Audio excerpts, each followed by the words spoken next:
You offer them sandwiches? You offer them lunch as well? Can't hide. I'm told Rendani is giving CAF too much money.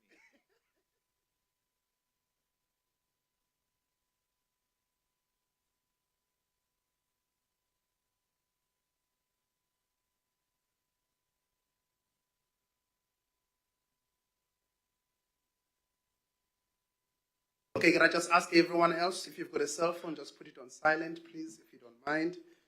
And then we will start in a minute.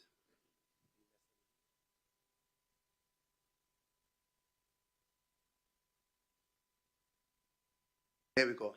Just put the cell phone on silent, please, if you don't mind. Good afternoon, ladies and gentlemen, and welcome to this global press conference. I'd like to first welcome the media that is joining us globally. Please make sure that you can also send your questions on the WhatsApp line, and we will read them here on screen. Welcome to Johannesburg, the town in South Africa. I nearly said the capital town. I forgot that it's Pretoria. And I'd like to welcome you to this official press conference by the CAF President, Dr. Patrice Motsepe. Special welcome to the President of COSAFA, President of SAFA, the Secretary General of COSAFA, and of course our partners from IMG, Canal Plus, and some of our partners that are joining us here live. Mr. President, please, you've got the platform to address us. We've got a media statement for media that is going to be up on the CAF website in a few minutes after the President has spoken, and it will also be distributed to the media that is joining us here. Yeah. Mr. President? Thank you.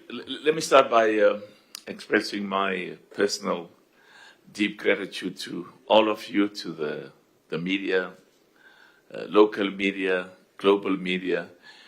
We'll talk a little bit towards the end about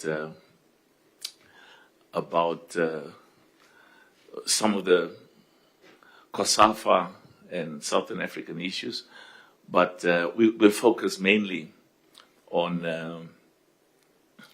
the performances of the African national teams at the FIFA World Cup, and I think that'll take about 90% of the press conference, and the remaining 10% will be to deal with various other important initiatives.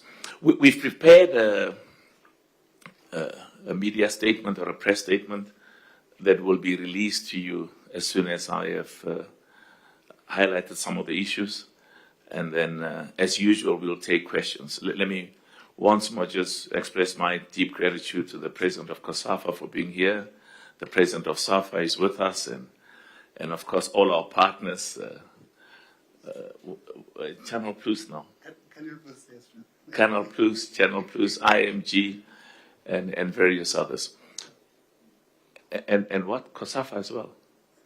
Oh, okay. I thought you meant COSAFA. And as I said, thank you very much to the media.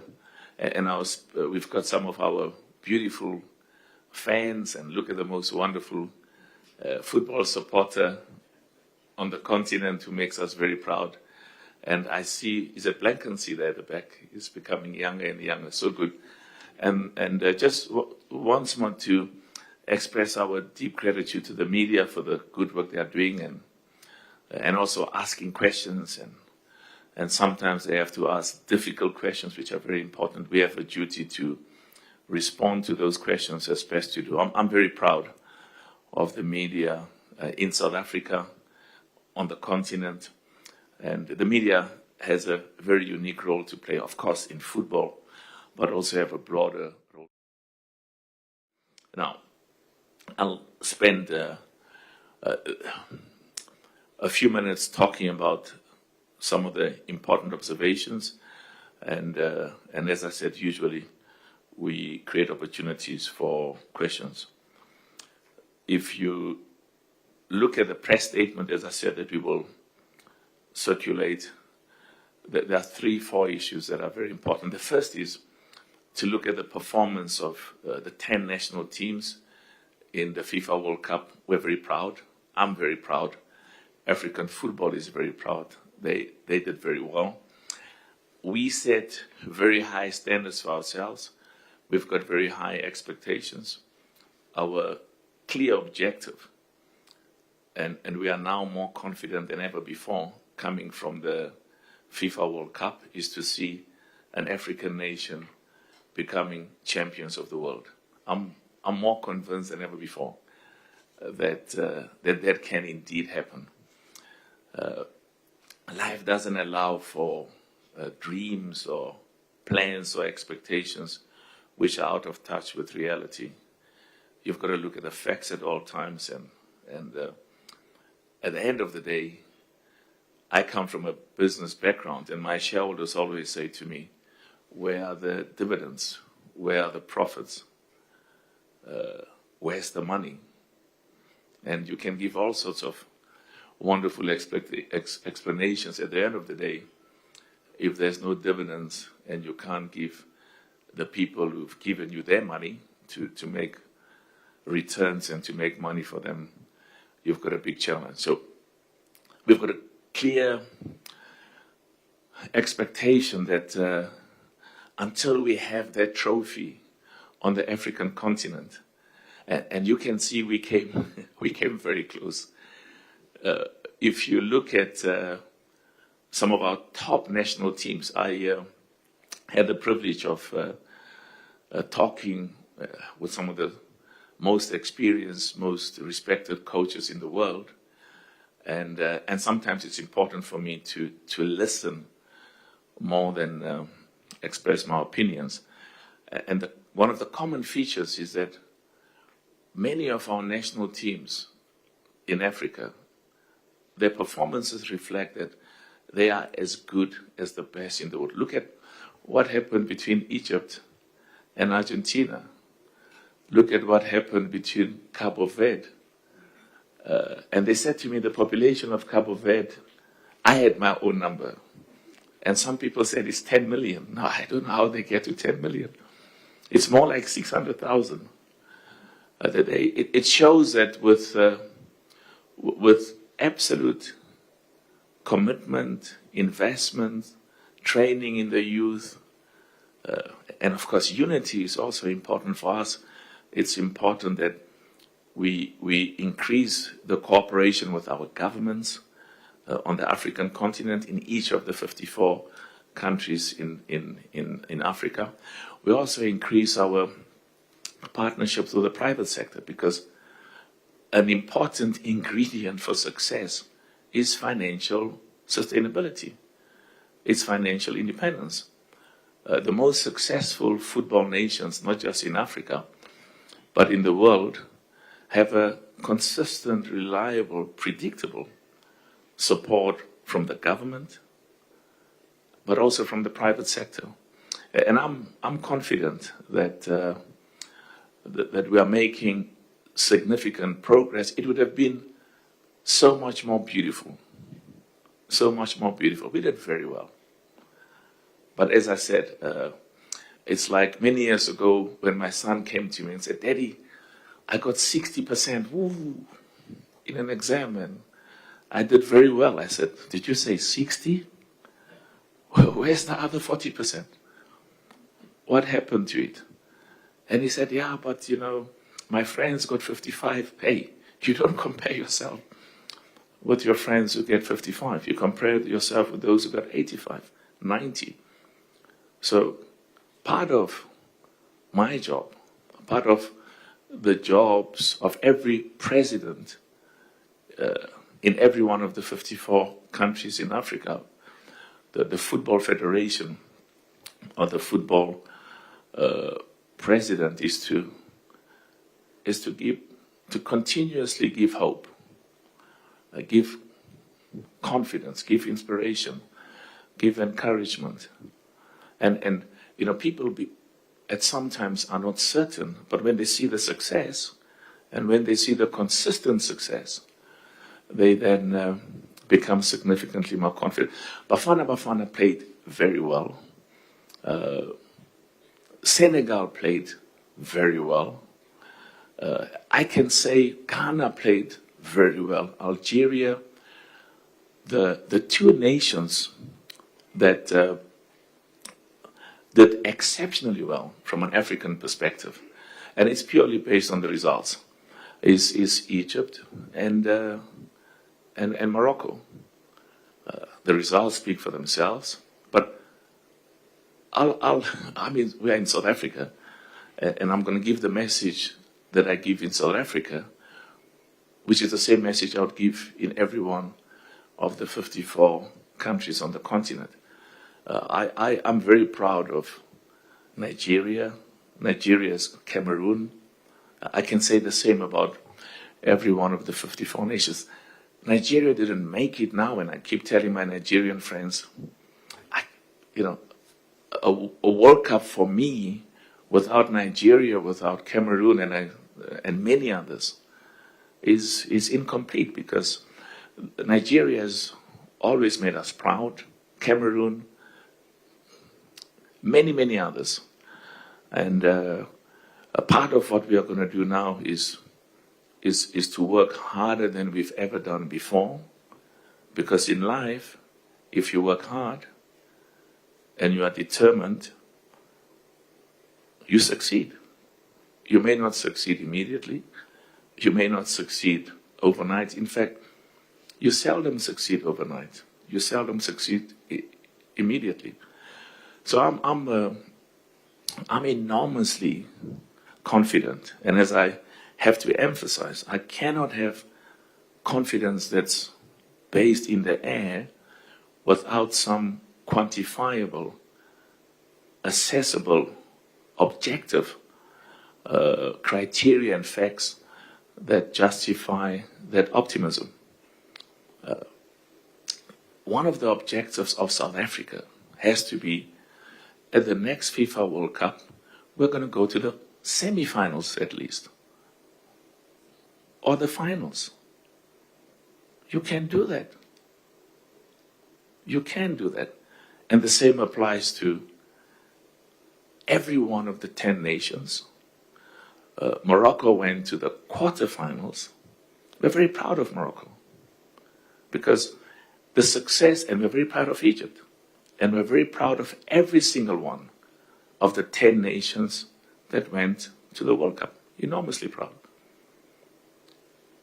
The success of any single national team at the World Cup, because the FIFA World Cup is the highest in the world, is something that all of us should be proud of.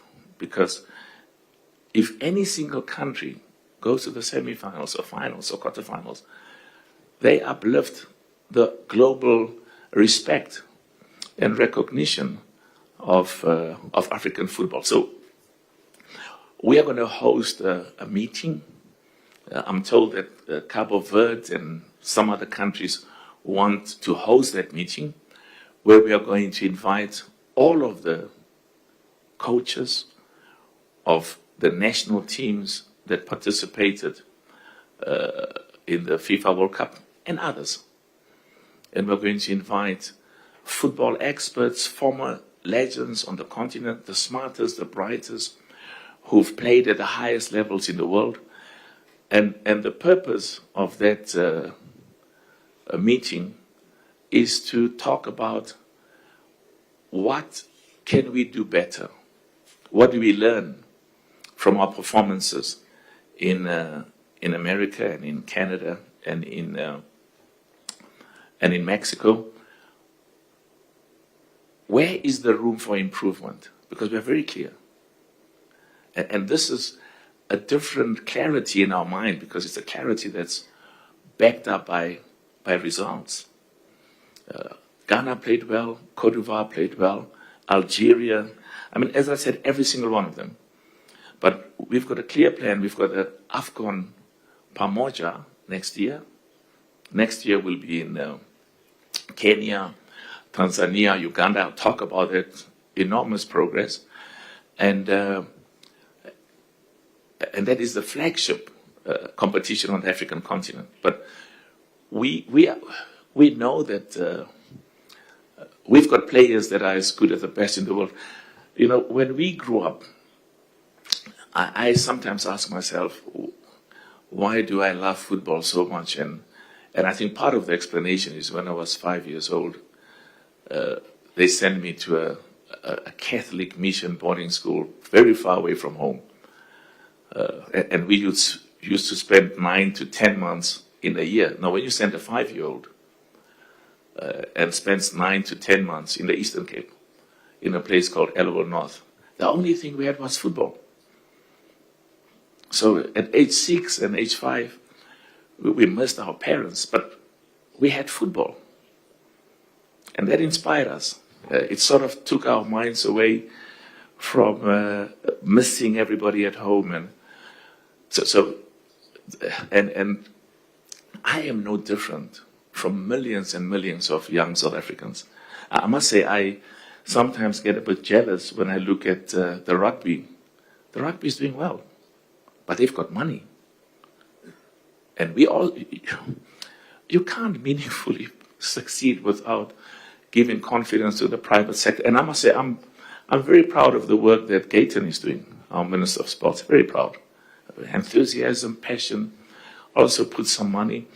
But we must get also more of the private sector, the banks, the mines, and not just in South Africa, on the rest of the continent. So the message is from me and from CAF and from African football, enormously positive. Let me tell you something else. If you look at the percentage of African clubs at the FIFA World Cup who qualified from the group stages to the round of 32, it's the highest in the history of African football at the World Cup. The stats speaks for themselves. We had 10 national teams, 90% of them qualified from the group stages to the round of 32, the highest ever. The second highest we ever had in the history of African football was in 2022, when we had 40% qualifying from the group stages to the knockout stages, which is the same as the round of 32 today. In 2018, no African national team qualified from the group stages to the knockout stages.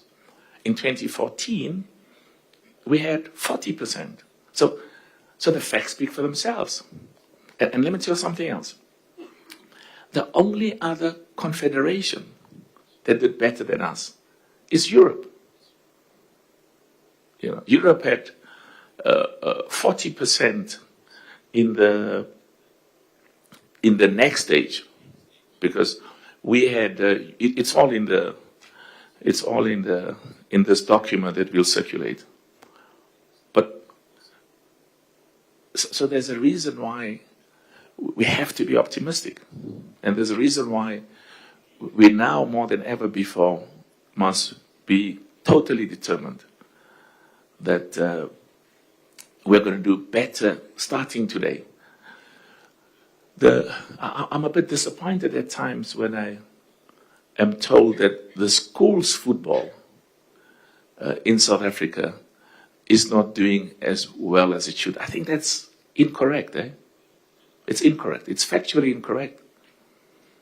The facts are, we had about 8,000 schools.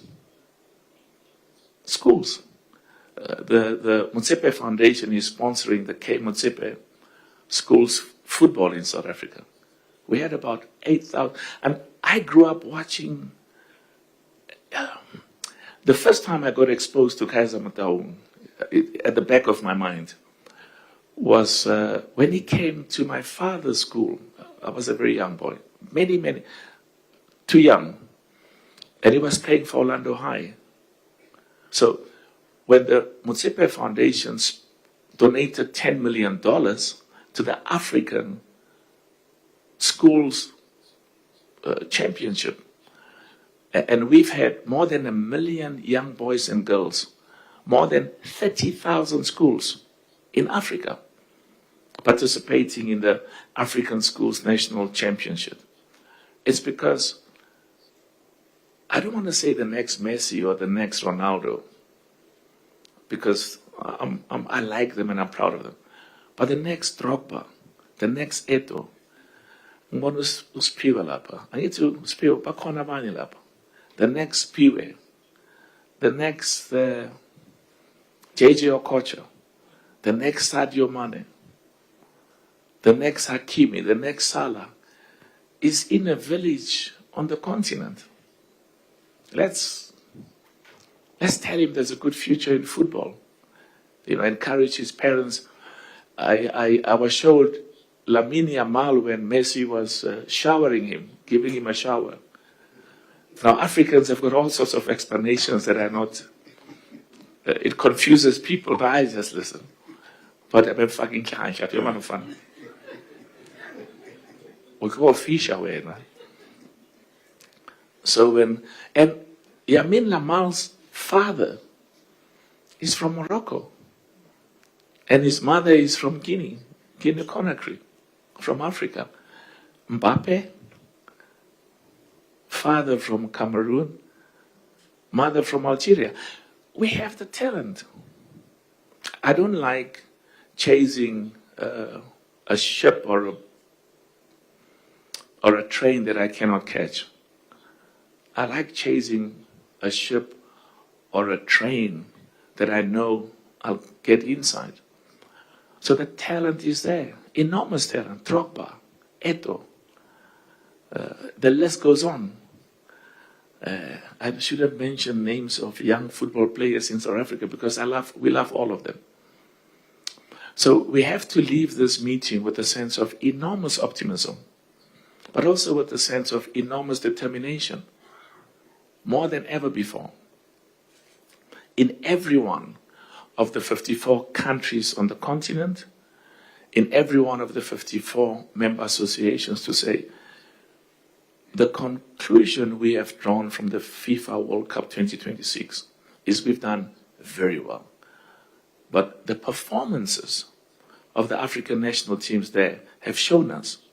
I mean, Egypt was leading 2-0 against Argentina. And I kept hugging the president of Egypt. Hey, he was sitting there, he says, Patrice, it's not, please, let's, you and I know that there's still 15 minutes left.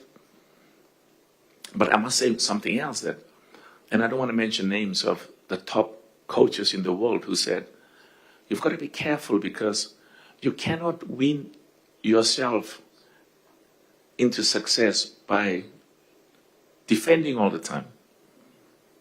The best defense is to attack. If you just wait for them to keep coming at you, they'll keep coming at you. You saw how the goal that they scored when Argentina played against England. I had the president of the United Kingdom, of the English national team, sitting next to me. And somebody, I don't want to mention his name, one of the most respected coaches in the world, said, don't defend. Not don't defend, but attack. Because so I imagine these are some of the things that we are going to hear at this big conference that we are going to host very soon. And it's going to be an open conference, and the agenda is very simple. What do we learn from the performances of the national teams at the FIFA World Cup? What can we do better? What were some of the areas for improvement? What were the areas where we should take pride and take confidence from? So we live in an era, not just in football, but in society, where it's important to keep looking at the positive, the optimistic, that which encourages. There's always things that will discourage you. There'll always be weaknesses and failures. That's life. But we should spend more than 80 and 90% on the positive, on the good. Take inspiration from that. We're a great continent. Every single one of the 54 nations in Africa has got exceptional football talent. We can do much, much better, and we will do much, much better. And the objective that we've set of an African team, of an African national team, being champions of the world, I have no doubt that we will see it. I mean, I would not have gotten into football, would not have agreed to be president of CAF, as much as I deeply love football, if it wasn't also about the recognition of the enormous power of football to unite our people, to bring our people together. When I went to Nigeria, I was told, when the national team plays, there's nobody from the north, there's nobody from the south. We're all Nigerians. Beautiful. There's no Christian, there's no Muslim. We are all Nigerian. Absolutely beautiful. I went to Côte d'Ivoire, and they were talking about the problems they had during the years of civil war. And also, not just in Côte d'Ivoire, but other parts of the continent where there are issues of ethnicity, where ethnic divisions is used as a means to divide. But when somebody from another tribe comes from our country and plays football, we embrace him. This is beautiful. So in Côte d'Ivoire, all people from different ethnic backgrounds, and even in the middle of the civil war, come together and support the national team. Now, talking about South Africa,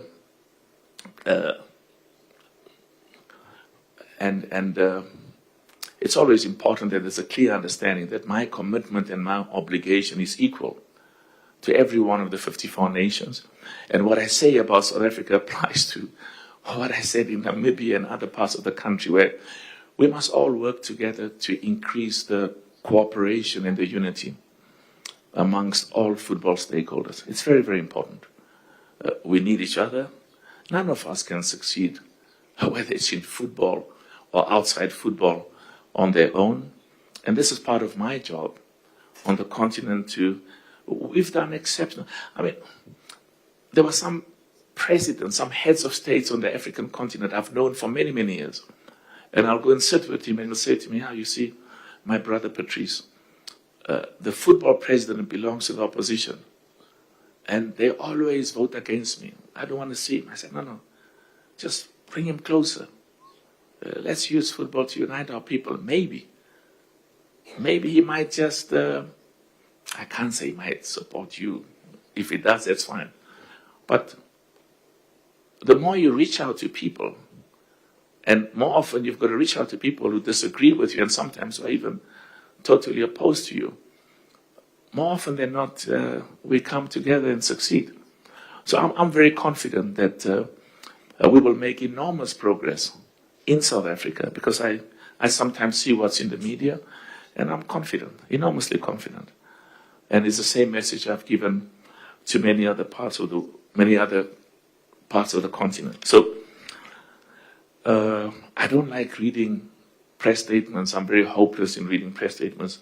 What I'm going to do is I'm going to ask them. You've got copies of it there? Okay. Whilst I talk, they will circulate the press statement. You see, he pays my salary, and this, I get almost $1 million every year from FIFA and CAF, and we donate that money back to football, because for us as a family, football is part of our philanthropic obligations. We've always identified football as a means to give back to the people of this country and the continent who've made us what we are. Now, just before I listen to what he says, I just want to make sure. Do you remember the goalkeeper of Cabo Verde? Superstar. So he came to me. There was some event that we were hosting, and we had all of these heads of state. And very proud. Made me very proud, made the continent very proud. I mean, just think about it. 500,000 people can produce football players that basically draws with the champions of the world. The population of South Africa is what? No, 65, 70. I mean, how many superstars are there? Not here, Nigeria, everywhere. Many, many outstanding young players. let me just see before they circulate this. I will be leaving South Africa on Saturday to go to Morocco for the women's, what they call the WAFCON. And we have increased the prize money of the women's WAFCON. Now, they gave me some, I almost said some crazy numbers, but some very high numbers. They said to me that since the new leadership, since I became president and the people who've been working, the people that I've had the honor to work with, remember, no leader succeeds on his own in anything. And the credit should not go to the leader. The credit should go to the people that he or she has the privilege to work with. So people say all these wonderful things about the things I've done in CAF. I would, I think give credit to the presidents of the 54 African member associations, give credit to my vice presidents, give credit to the EXCO, because we did it together. My pilots were complaining in America. They said to me, but do you realize that every day we have to get on the plane and fly to Mexico and fly to Canada and fly to LA and fly to New York? If you are crazy and you work hard, we need to sleep. I said, but you don't play games with pilots, because it's not like a taxi when I drive and if I sleep, somebody can wake me up. If the pilots don't wake up, I might wake up in Ukraine or something. And they say, so, but I was honored. Part of my commitment was to attend at least one match of every one of the 10. I love it. So I attended at least one match of every one of the 10, and I attended more matches from some of the other countries, African countries, and then of course I went to the other matches as well. But as I said, we always look at football. I mean, just think of, I stood there in America and watched in the stadiums when the DRC was playing. And you see the excitement of the people from the Democratic Republic of Congo. Beautiful, man. A beautiful country, but like many other of our countries, lots of challenges, but they come together. I went to Côte d'Ivoire, and you see people, of course you see people from the continent, which is beautiful and encouraging, but you also see people from America, from Brazil. They call it Brazil. They say, we mustn't say Brazil, it's Brazil. Brazil, I like it. And you see people from Europe, from South America, from Asia.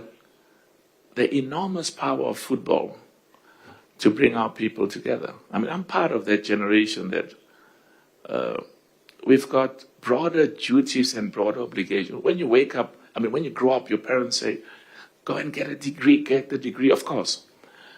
And then your mother says, you'd better make sure you've got money, because no girl will look at you if you can't look after her children. She says, Yavana, I like him, but this one, he can't even support himself. So then you try and say, okay, let me try and make sure that financially I'm independent. But for me it was different, because I came from a family where my father was, we were a successful family. We had businesses. And so money for me was never, I never did things for money from a young stage, because I grew up in an environment where we saw what my parents did well. So in business, of course, my shareholders mustn't hear me say that, because they are clear. Please make money for us. If you don't make money for us, don't waste our time. So we have to compete and consistently make money for our shareholders. But the point I'm making is that we've always looked at football similar like money is important. But money doesn't, I almost said money doesn't give you happiness. I was talking at the school, at the university with some young students, and I said, hey man, the importance of money is exaggerated. Money doesn't give you happiness. One young girl said, please give me money, I'll show you what happiness looks like. Just give me money, and I'll show you what happiness looks like. Why say ngezulu? Wathi wabanga ndizi imali. Uzobona umhlolo. Ukabona gore happiness again. But I'm saying this in the context that all of us, we talk about football, we absolutely love football, and have to see football as well in its context. Look at Shabalala. Football gave him a future, gave him a career. And that's what we love. Every young boy and girl on the continent, we want to say to them, there's a bright future in football. When we grew up, and you hear that your aunt's daughter, her boyfriend is a football player, but you. But this is many years ago, because they thought there was no money in football. Now it's opposite. You marry because you love somebody, and you can have a good future in football. Now, we have increased the prize money of the WAFCON by 900%. It's unbelievable. 900 for the women. And that's why I say to you, you can make all sorts of promises and say all of these nice things. If you don't back them up with quantifiable, visible, and as they would say, touchable. They want to, it's what we feel at the end, want to touch it. So we've increased the prize money by 900%. Last year, when I became president, the winner of the women's competition got 200,000. And then we got it to 1 million. Now they get 2 million. So you win. We've increased the prize money for the winner by 100%. We've increased the overall, the money that so the winner gets 2 million, which has been increased enormously. And you'll get it, don't worry, you'll get it in the document. But we've also increased by 495%. When the current leadership got into football, the total money that was spent for the women's football on the continent was 975,000. Now it's close to 6 million. And there's still a lot more that we have to do. 2 final points before I take questions. The AFCON in Kenya, Tanzania, Uganda is going to be enormously successful. There's no World Cup. I mean, when I went to the World Cup in 2014 to Brazil, and there was in Brazil, and there was an opening match. Some of the leaders there said to me, do you see that there were parts of the stadium that were not complete? They were not 100% ready. So, and of course, when I became president of CAF, they said, take the AFCON away from Cameroon. And I could never allow that. Because we have to have confidence in our people. Despite the challenges, and sometimes there'll be failures as well. We try again. So the AFCON in East Africa is going to be enormously successful. There are some challenges, but I'm proud of the work that the heads of state of Kenya, Tanzania, and Uganda are doing. And so I'll see all of you next year for the AFCON in Kenya, Tanzania, Uganda. 2 quick points. We've opened the bids for AFCON 2028, AFCON 2032, and AFCON 2036. I will have gone long by then, because I was supposed to be president only for 1 term. And when they said to me that if you leave all the money we promised for CAF, we will leave with you, I thought, you know, we've made too many sacrifices not to allow the good work that we've done to be implemented. And part of my job also to make sure that there are good leaders. And there are good leaders who will not only take over from me, but also continue the good work that we've started. And I saw Denny, South Africa, and Botswana, and others, and met various others. We've received exciting bids.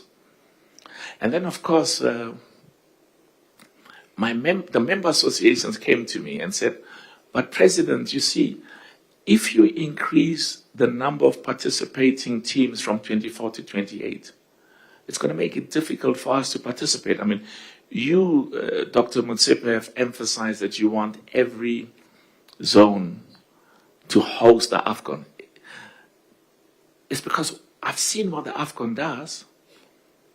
I mean, when the presidents of football in the country say to me, my government has never taken me so serious.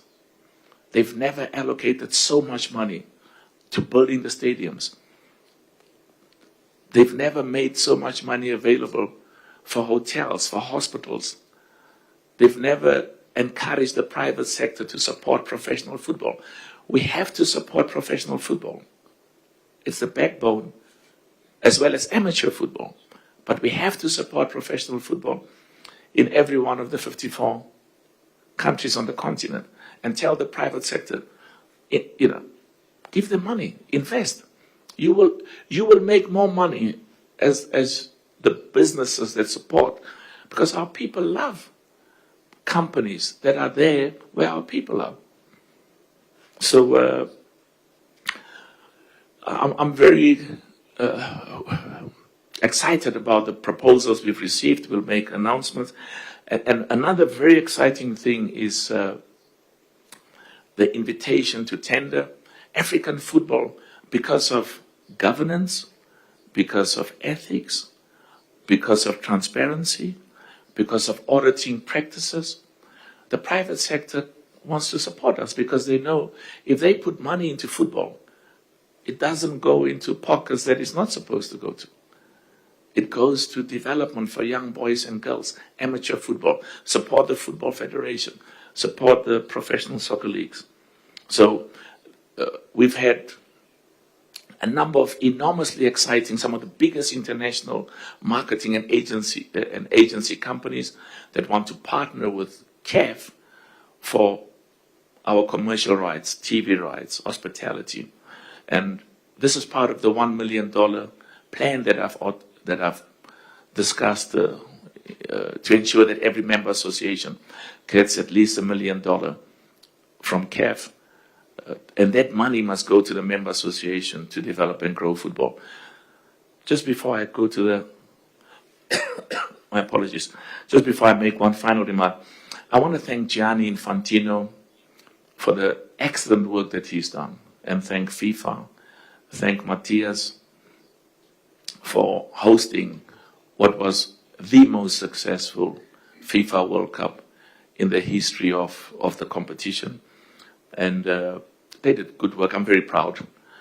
And what Gianni has done is to contribute to us increasing the number of African national teams. Enormously important.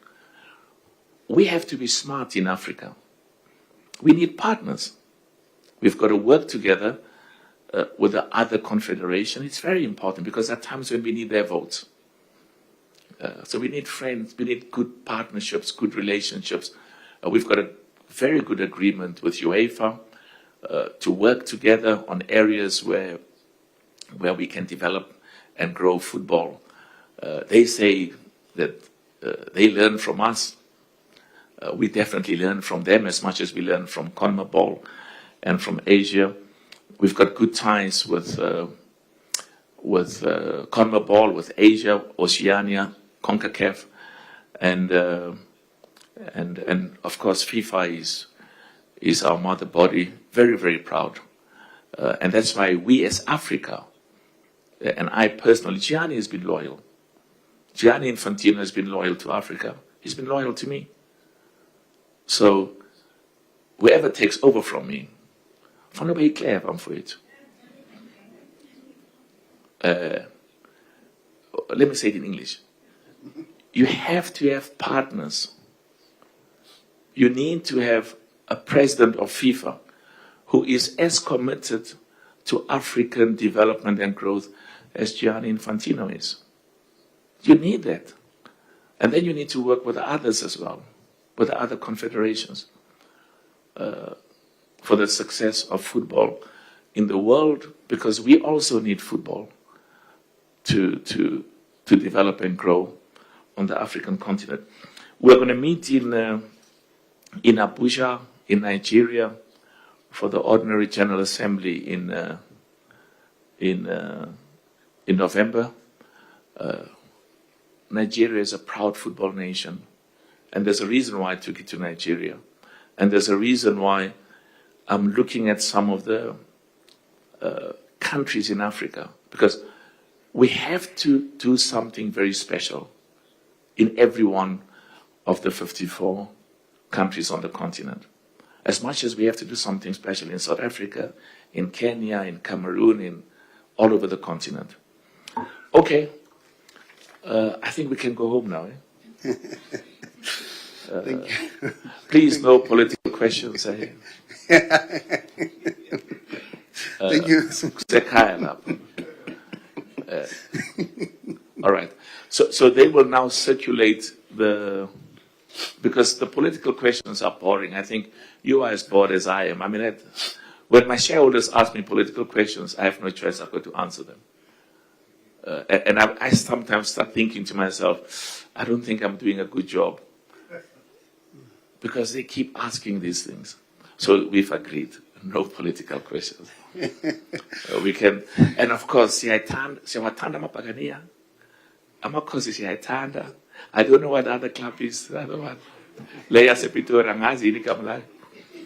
And we love Golden Arrows, Amazulu. I like Al Ahly, and then I must quickly say I like Zamalek and Pyramids as well. I like Wydad, every single one of the 130. Leya go Botswana rollers. Motsepe na tsamekela rollers, so that's why rollers.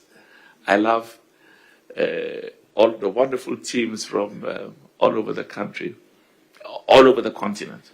Okay, so give we can circulate and Golden Arrows I love as well, Amazulu, Watanda Amazulu, which is a team from Cape Town now.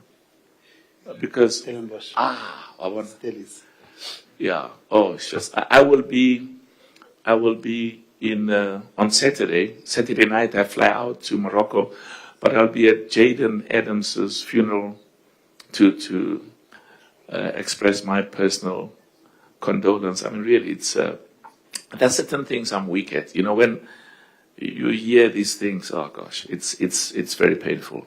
But we'll be there to pay our respects and sort of give support to the family and to all our young people in the country to say, we are there with you.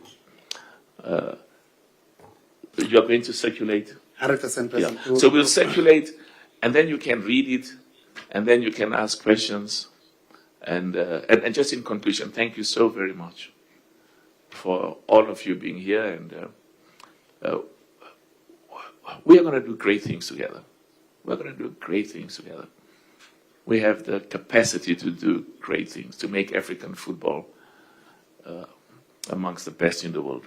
Can we clap hands for everybody who's here, please? Okay, so who's going to circulate the press statement now? Tabang is there at the back, President. Tabang, will you circulate? He'll be passing them in a minute, President. Let somebody help Tabang so that when he goes this side, Amakomanese can go on the other side. Just to reemphasize that once again, historic day for African football today. The prize money for women's AFCON will be $2 million. That's about 35 million rands. For the winner. For the winner, rather. For the winner, $2 million US. That's about 35 million rands in local currency here. Historic day. Again, from since the president of CAF took over, the prize money was $200,000 for the women's AFCON winner. Now it has gone up to $2 million US. We will now take over some questions. I think they will circulate the press release in a minute. And also we've got a couple of questions that are online that have been sent to me already, and we will go through these questions. So maybe we should take here, Mark Stradom will go first, and then I will go somewhere in the middle, and then I will go online afterwards, and then Tema Shabalala. So Mark, we'll go to a lady first. Mark, you go first. Yeah. So they're circulating Yes, on there it both is. sides. Eh? It will Just go make out sure now. that everybody has a copy, because you may have questions and your question is answered, so you may give others the time to ask questions. Okay? Stradom, Thank just you. introduce yourself, and Should then I- for the benefit of the international media that is Yes. watching this press conference. Should I stand? Yeah, you can stand. Mark Stradom, timeslive.co.za. President, interesting to hear your vote of confidence for the FIFA president at this time, and the praise for the most successful World Cup. I believe it was the most successful financially, but possibly also one of the most, if not most, controversial in history in terms of ticket pricing, the expulsion of the Somali referee, the treatment of the Iran team, and the overturning of the Balogun suspension, among other controversies. Do I take it you are at a time when there are calls for Infantino to go, voicing your support? And a second part to that is, does CAF have an official stance on the expulsion of the Somali referee from the US from the World Cup, who apparently had a valid US passport? Thank you. Brilliant question, Mark. Very good question. And that's why the media is so critically important, because whether it's in business or football or, I don't know, even in church or in politics and in the economy, it's important that you ask these questions. We have a duty to answer them as best we can, because we also have a duty to report to the hundreds of millions of football spectators and fans on the continent. I must say, I was emotional when I heard what the Somali referee Omar said to me, and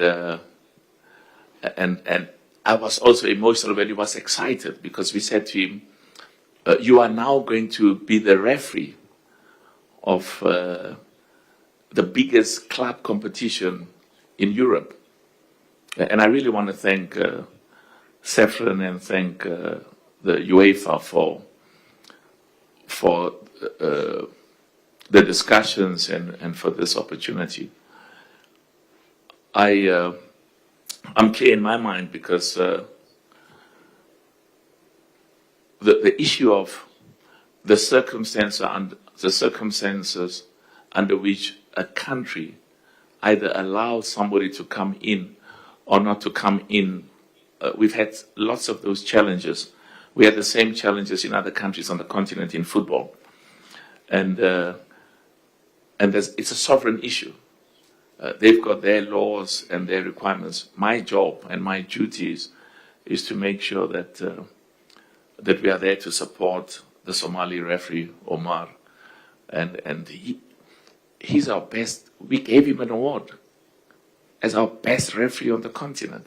We are proud of him, and we will keep on supporting him and all the other referees.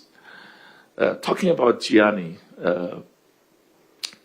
you know what is more important is more what we discuss in private, and it's important for me. I always look at the heart of a person.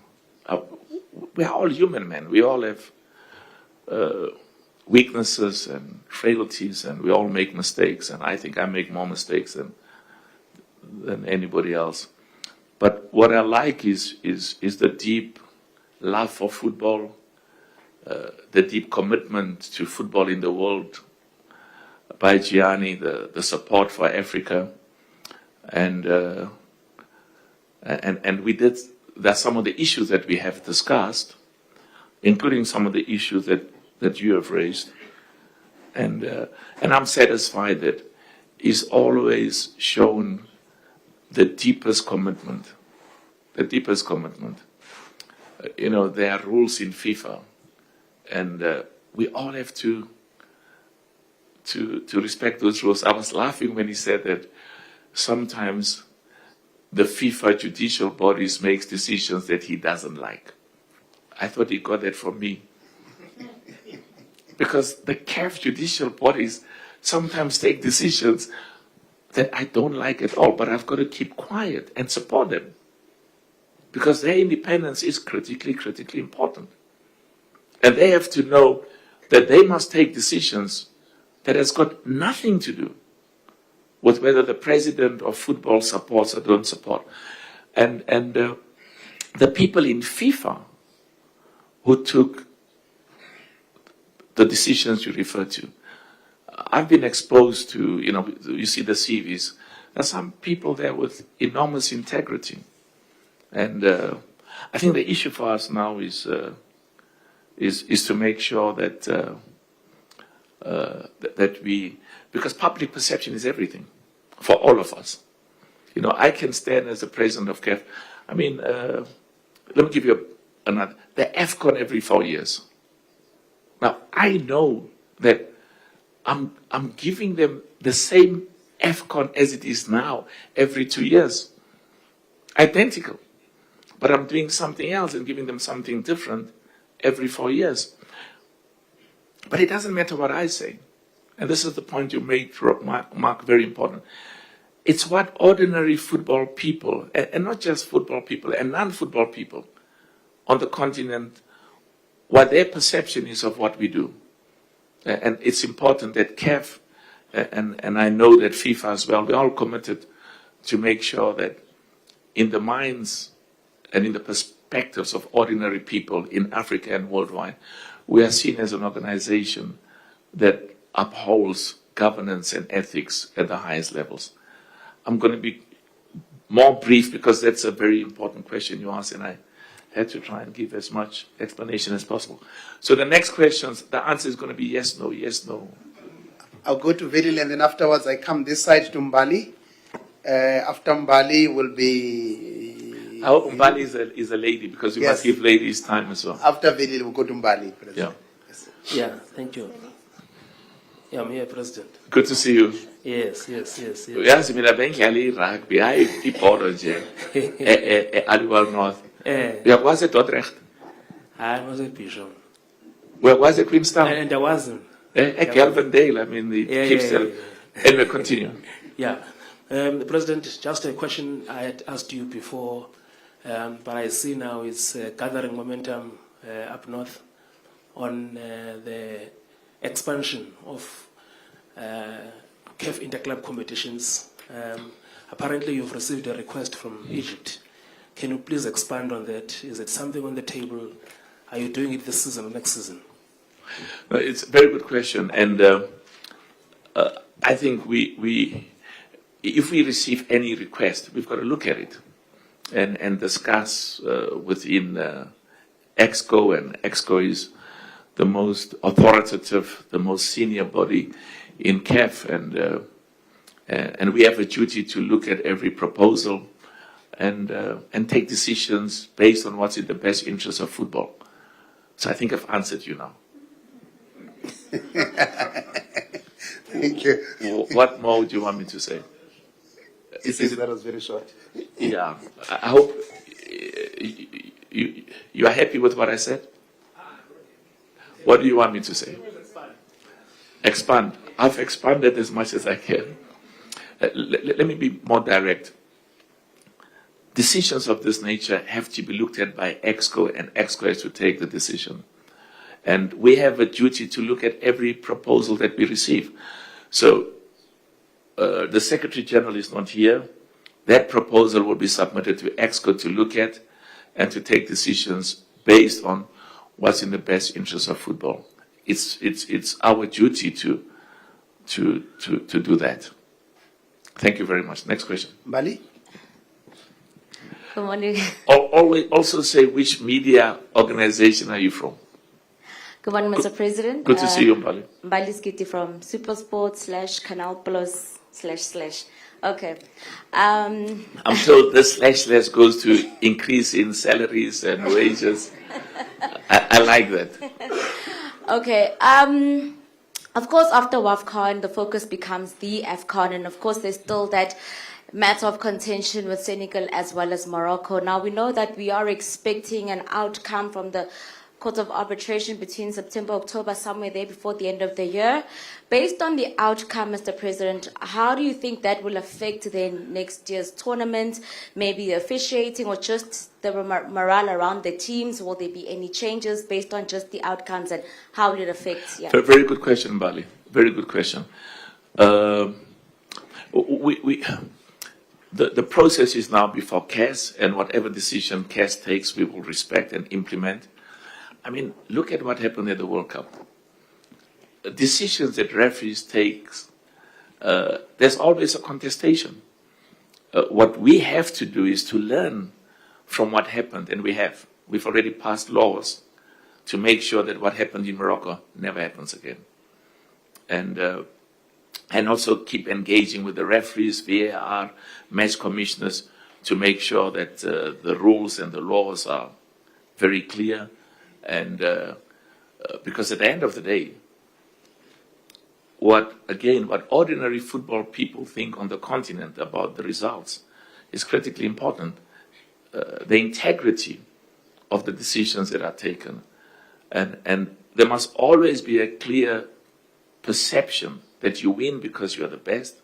You don't win because the referee takes decisions that are questionable, or that are questionable VAR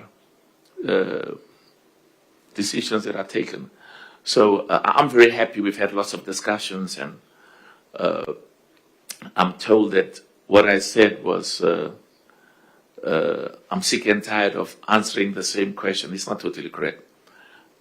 What I actually meant was I think people are sick and tired, and so am I, by giving you the same answer all the time. And the same answer is, I go to, at the World Cup, people from Senegal said, President, please leave the trophy where it is. People from Morocco said, President, the decision was taken in our favor. And the point is, I always have to give the same answer, which is, I have to wait for the decision of CAS. I can't give you any other decision or any other response than there's nothing I can do. Legally, ethically, I have to comply with the rules and regulations, the statutes of CAF and FIFA. And those are, I have to wait for the conclusion and then implement it. So I said, I'm sick and tired of telling you, I have to wait for CAS, I have to wait for CAS. And I thought that you must always also be sick and tired of hearing me saying the same thing to you. But thank you very much. Excellent question. Okay, we go to you, and then afterwards we come this side, and then I'll go back that side. I have to go to him, and then afterwards Temba Mahlatsa there, and then Gareng, you'll be next. Good afternoon, everyone. My name is Yanga Sipembe, and I'm from Daily Maverick. Daily Maverick? Yes, Daily Maverick. In Senegal? Or? No, yeah, no. In Morocco? Okay. In Egypt, yeah, okay. Yes. Thank you. I just wanted to say, first of all, congratulations on, of course, the announcement of the increase for AFCON or prize money.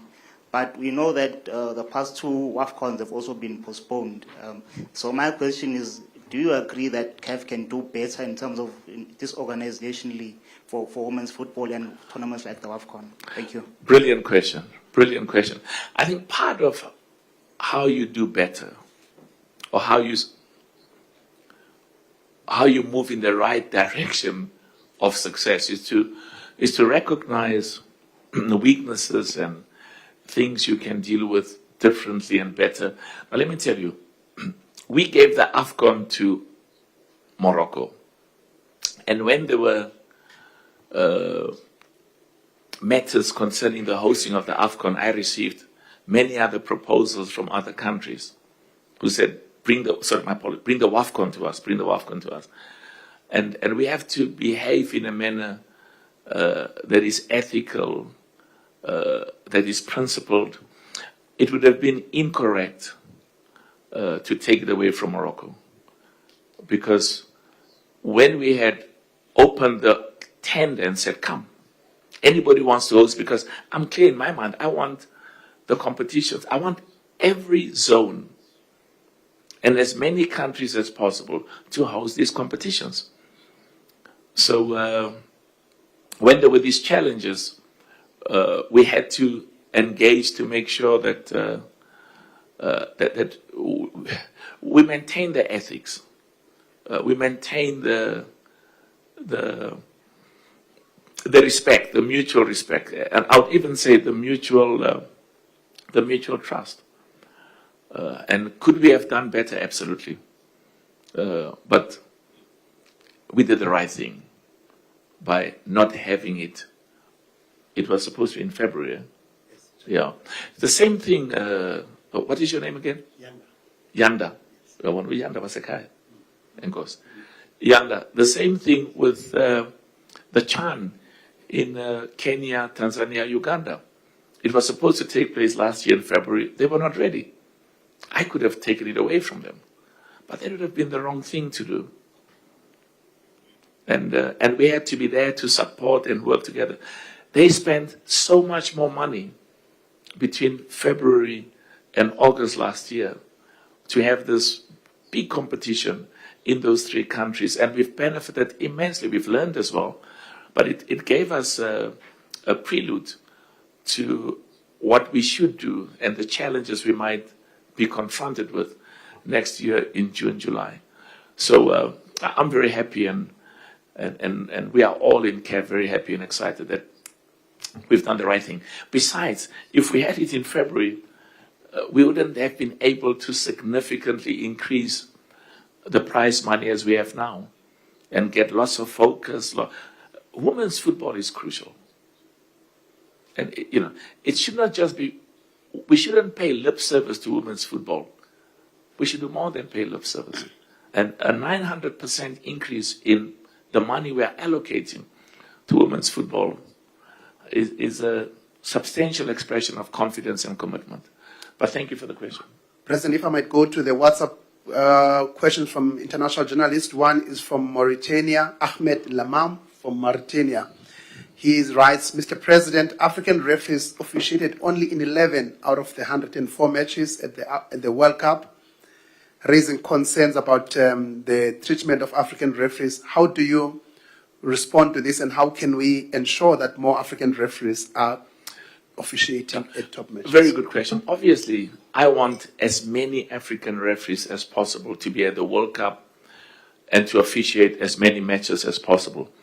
And we will continue the discussions and the engagement with FIFA and with Pierre Luigi, who I think does very good work and is very committed and passionate.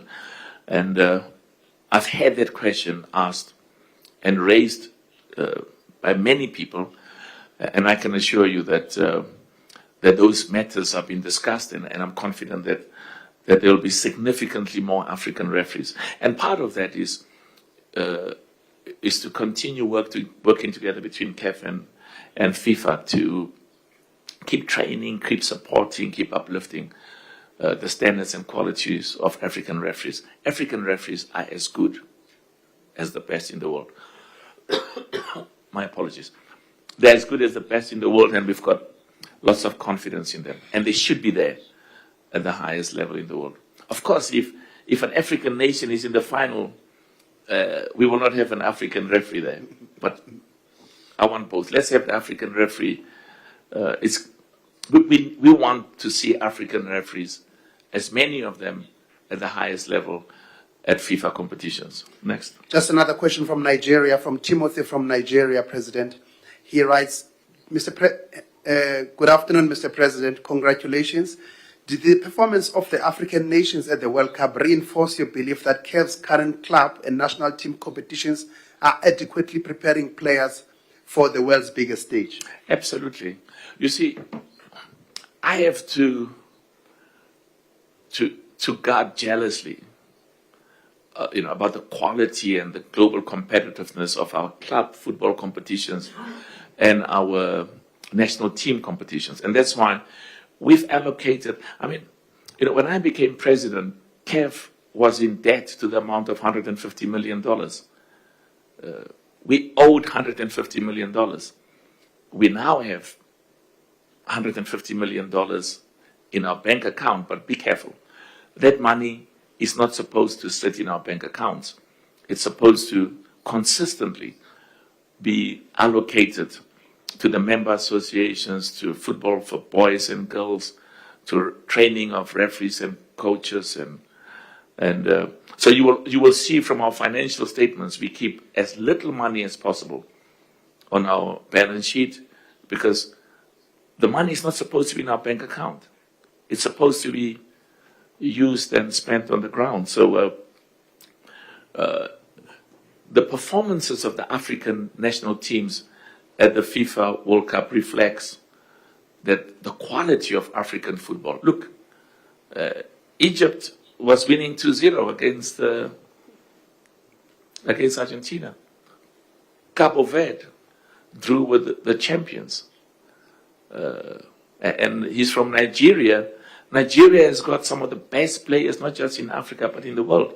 And I'm confident Nigeria will continue to make us proud as it did in the past. Same Cameroon and same Bafana and every one of the 54 African national teams. Temba, you're next. Temba Shabalala, Joseph from Sports. Good afternoon, President. Just on the matter yala ekhaya, we've got one of the 50...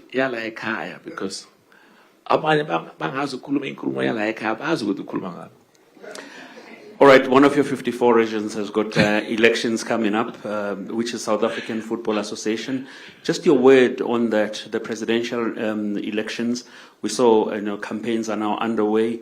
What's your take on that? And is CAF involved in probably, without taking any sides, just going out and saying maybe message of good luck or anything like that? How far does CAF go in terms of that? I like the message of good luck, I remember when I was a student at Wits, and Dali Mpofu always reminds me of this. And, and we were marching, against the government, against apartheid, and we were fighting, and we said, they can hit us, and we will keep fighting. And then the police were standing outside Wits, and they had such big sticks, and we were debating, should we continue with the march? And one guy from KwaZulu-Natal said, guys, let us just pray and go home, because if we keep marching, they're going to hit us so hard. And then, of course, there were those like Mpofu who said, no, we have to go on. So going to the issue of South Africa, again, we've got to keep giving positive messages. And it's very clear, we have to unite, to keep South African football together, united, both within SAFA and as well as the relationship between SAFA and the PSL. Very, very, very important. And you said something very important. CAF will be there to support, as well as FIFA, to make sure that the processes are in compliance with the CAF and FIFA statutes and regulations. But what the president of CAF cannot do is to say, I like Lux, but I don't like John. You don't do that. The president, I had the same problem in Côte d'Ivoire when Drogba was standing to be president of the football league in Ivory Coast. Now, I like Drogba. Made us proud, as much as I like Eto'o. All the football players, we're all proud of them. But I had to tell a meeting where there were many more people than what is in this room that my job is to we have to support and make sure it's all done in a manner that's legal and ethical, and to make sure that the candidate that wins is the one that enjoys the support of football in the country. But we should not listen. I know Danny. He's somebody I've known. I like him. I know Sandile. Sandile was my Secretary General when I was president of Black Business, and I was given the job to say, you have to unite black and white businesses, big challenge. And so Danny will phone me and say whatever he wants. Sandile will phone me and say whatever he likes, but I think there's a clear understanding that as the president of CAF, I have to maintain a position of impartiality and neutrality. But having said that, I have a big stake, like all of us. This country has got enormous potential. Enormous potential. Enormous potential. You know, this country can produce the national team that will be in the, not just the semi-finals, in the finals of the FIFA World Cup. Can do that. It won't happen overnight, but it starts with everybody working together. Dr. Koza is an old, he keeps telling me that he is implementing my father's agenda in football. So I said, but if you are implementing my father's agenda in football, what agenda am I implementing then? But you know, Abetani Pakania, we ask now. So of course I know. I was born in Orlando, so if you were born in Orlando, you had no choice. With Bachi, they said, you will support pirates whether you like it or not. And then, of course, we got exposed to Kaiser, as young boys from the family. Love Kaiser Chiefs, love Orlando Pirates, love Mamelodi Sundowns, and all the others. So I'm confident that that the process will be in a manner that's appropriate. That's our job to also supervise that, and a decision will be taken that's in the interest of football, and we will work together and support whichever candidate has been chosen by the leadership of football in the country. Okay. Good afternoon, President. My name is Maurice Khoda from Now in SA. I've been listening, President. You spoke about everyone else. You gave credit to everyone else. But I think it's important that we should put this on record. President, if you remember quite well, you took some team in Pretoria. It was Mamelodi Sundowns. You took it to the top. It won the CAF Champions League. Besides that, you became one of the biggest black billionaire in this country. You must see my overdraft, you'll feel sorry for me. Not only that, President, you went to CAF, and you just said it right now. They were having some overdrafts before you took over. And right now you took CAF to the top. All this is leadership, President. For me, it's okay when you give credit to the team, but there must always be a leader who is leading that team, and that is you. Why am I saying this, President? Because right now you have done everything you could for soccer in this country, in the continent. Currently, the world needs you within FIFA. Currently, President, this country needs you. This is not a political statement, President. It's because you simply proved it, that you've got the leadership that we need in this country. So I just thought that, President, you need to know that South Africans do appreciate what we have done for this country, what we are continuously doing for the continent. But at the same time, Kutwani, Kasizulu, Don't forget at home, President, our country's got a huge unemployment rate of the youth. It is within that, President, that I say that in politicians, they might have lobbied you, but at this moment, it's not just about politicians, it's about the citizen of this country who feels that there is a lack of leadership, but at the same time, they've seen what you can do. We have seen your work. So I just wanted to say thank you, President. Thank you for what you've been doing. Keep on doing it. Well, let me say this. CNN asked me, no, don't clap hands for that. I mean, CNN asked me along the same line of questions that you did, and my answer is very simple. South Africa does not need me to go into politics.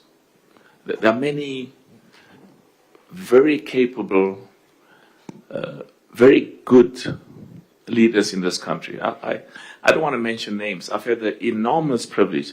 The only problem I have is I'm not part of any group. And that's why even some of the friends who are my friends say things which are not flattering, because somebody said to them that somebody might persuade me to change my view. But they're still my brothers, man. And I understand why they say so, or why they make these statements, because they've got a lot at stake in the context of the group that they belong to, and they need that group to succeed. I understand that. But no person is indispensable. I mean, I've had the privilege of leading black business. I don't know. We united black and white business, and you actually judge a leader by not how good things were when he was there or she was there, but what happened when they've gone. And this is the issue that I'm applying my mind to now within CAF. I deeply love this country, and I deeply love the people of this country, and I have the privilege of doing the things where I think I can make a contribution. I mean, this thing about FIFA, let me rather say, I've said on many occasions, FIFA doesn't, listen, I love FIFA. Huge, enormous contribution that FIFA does. But I have no desire or ambition to be president of FIFA. It doesn't excite me. I phone Lux at 3 o'clock in the morning and tell him about something I should have told him last week, which I thought of at 3 o'clock in the morning, but because I didn't phone him at 3 o'clock, I forgot. But also, this country has got good people, many good people. We shouldn't only focus on our failures and deficiencies, and there are many of them. But there's so much that we should take confidence from and be proud of. And the religious leaders I have the privilege of interacting with, because values and what you believe in and what you stand for is very, very important. And the traditional leaders, the kings, and also all political parties, every single political party. I don't want to mention names. The people I've had the honor to interact with.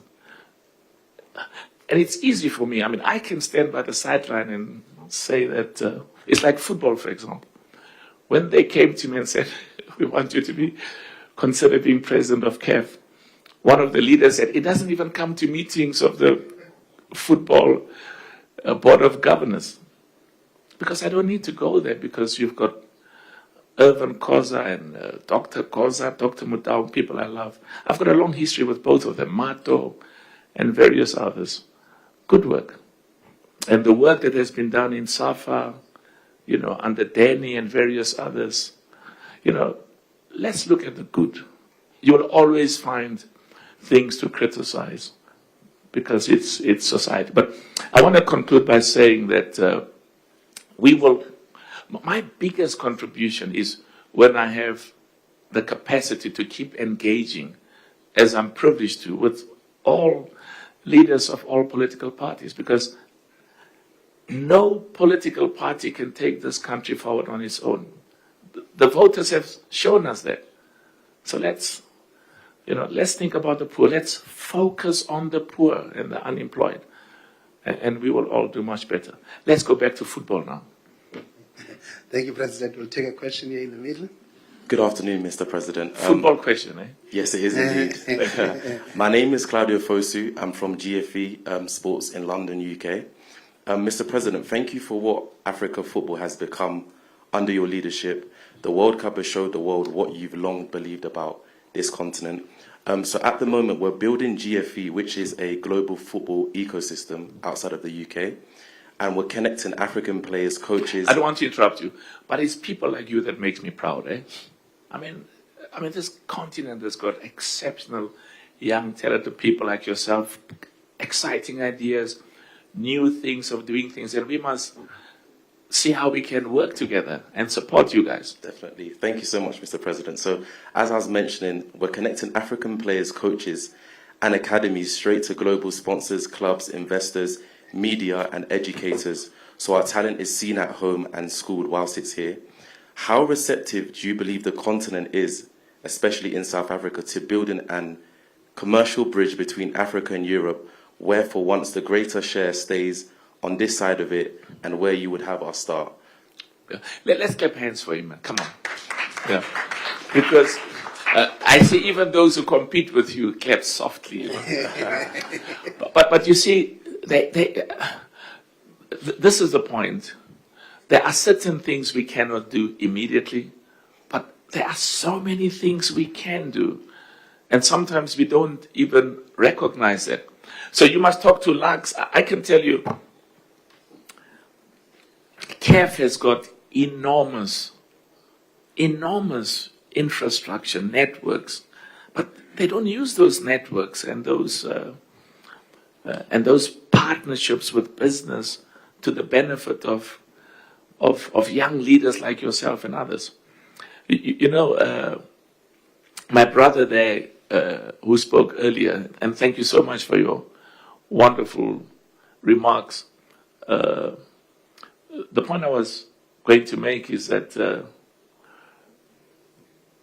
partnerships are very important. When I went into the mining business, one of the things I was clear about, more than, 35 years ago or what, was to partner with the best. In anything you do, partner with the best. So whether, in the businesses that we are involved in as a family, we partner with the best because we learn from them. And we are part of what CAF must do. And we will, there are things we can do. We not just talk about what we will do. There's a lot. So talk to Lux, talk to Samson, and remind them I have to approve their bonuses. If you say that they're helping young people like yourself to succeed, I'll increase their bonuses. And I'll do the opposite if they don't. Thank you. Very proud of you. Thank you, President. I'll just come this side. Where's the microphone now? Oops. Yeah, just give it to Matlatsi here, and then afterwards Nkareng, and then we go to Mr. Gleason Jr. afterwards. Good afternoon, Mr. President. Matlatsi from Times Live. Mr. President, my question... I'm told your business is doing very well. They were saying to me, you are cash flush. I like that. If you are cash flush. No, that's not true, Mr. President. That's what they told me. Anyway. My question, I'm going to disappoint you, is not football per se, but it's related to football. With Pamoja in mind and with our experience with these things is that we've often had challenges with visas when we go into these countries. This one also being 3 countries, it becomes a little bit trickier. Good question. Very good question. You can't interfere in the affairs of other countries, but are you going to speak to them to at least make it easier and possibly free, and maybe make one visa for all the 3 countries. Brilliant, Mashatsi. Brilliant. No, I didn't put in the press statement. There's discussion to allow you, when you come in one country, you can go to all 3. And let me correct this. The fact that we respect the sovereignty of every nation in terms of their decision of who comes in and who doesn't come in doesn't mean that we don't engage with them. We have to. And we engage with them with the objective of saying, make it as easy as possible. I mean, when you went to Qatar, I'm told that if you show them you had a ticket, that was your passport. So, and I must say, I'm very proud of those heads of state of those 3 countries, because Madame Sunulu and President Ruto and President Museveni, deep commitment and excitement to make sure that the AFCON is enormously successful. I mean, the president of football in Uganda said to me, we have never had so many people visit Uganda as what happened last year during the football competition called the CHAN. So immediately the country sees, wow, the hotels are full, the aeroplanes are full, people buy food, the restaurants are full. I don't want the hospitals to be full. But there's money the jobs are being created. There's money that's going around that's developing the economy. That's excellent. So I can assure you, Mashatsi, we've had discussions there. Actually, there's discussion, as I said, of ensuring that you apply for a visa or as I don't want to conclude because we will make announcements, but the objective is to make sure that it allows our football fans to move around as quickly and as freely as possible. I was in LA. I went to watch one of the football matches, and as I left, one of the people I haven't seen, I last saw him when I was working in America many years ago, and he said to me, "We are going to come. I'm bringing my whole family. We're going to come and watch the football in Kenya, and what we are going to do is we're going to go on safari. So we're going to link our watching of football with taking the family on safari." Beautiful. Because, and he's not the only one. I've heard many other people say that, the whole Pamoja, and Pamoja is going to be enormously successful. But thanks for that question, Mkhaga. Okay, Nkareng, and then Mark Gleason's Jr., and then we go back to the gentleman there. Good afternoon, President. My name is Nkareng from Sowetan newspaper. Having listened to you earlier, is it a foregone conclusion that CAF will endorse President Infantino when he seeks re-election next year in Morocco in March at the FIFA Elective Congress? And also, are individual federations allowed to change their mind, or should they just stick to one position as elucidated by yourself? And then you mentioned that I think beyond 2032, you might not be at CAF, but also you mentioned that you had wanted to serve one term, but you were persuaded to stand again. Are you open to that kind of persuasion again, since you said you are not ambitious enough to pursue the FIFA presidency? Now, there are certain things you must be careful about being persuaded. There are certain things you should never be persuaded about. And nobody is going to persuade me to serve more than 2 terms in CAF. It's not going to happen. And we took a decision to support, and I personally support Infantino.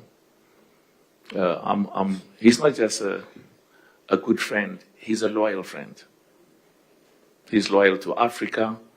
And again, I come from a different background where when people have been loyal to you, you never stab them in the back. You never do that. And as I said, to help in Africa, that excites me. FIFA doesn't need me. So nobody's going to be able to persuade me to change my views on those things, because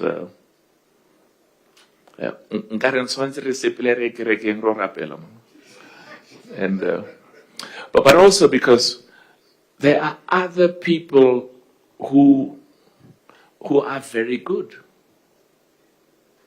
and who will do a good job.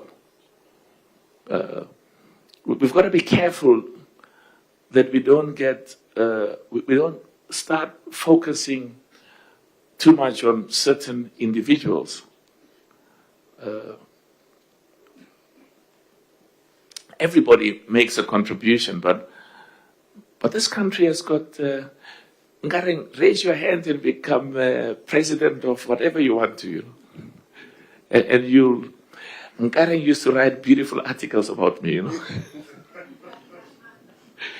and but this is So I'm just saying that CAF will be fine. African football will be fine, even when I'm not there, and that's part of what I'm focusing on, and everything else where I've had the honor of making a humble contribution. Part of the job is to make sure that there are better people than me when I was there to take over, and they, of course, they bring new leadership and new focus, but just overall, that's good for football. But thanks for those questions, Nkari. Nick, Mr. Gleeson, and I'll go to the lady behind you afterwards, and then the BBC at the back there. Good afternoon, Mr. President. Nick Gleeson for Soccer Beats. You know Mark Gleeson? I think I've heard of him. He does wonderful work. Indeed. Just before the World Cup, there was a lot of criticism on the expanded edition, with 10 spots being given to African teams in particular. There was a lot of talk of the quality of the competition being watered down because of that. I mean, looking at the performance of African teams and obviously the engagements you've had throughout the tournament with other people in high places in football, do you think the performance of African teams has helped a lot to change the global perception of African football going forward? Very good question. Until an African country wins the World Cup, there will always be Mara,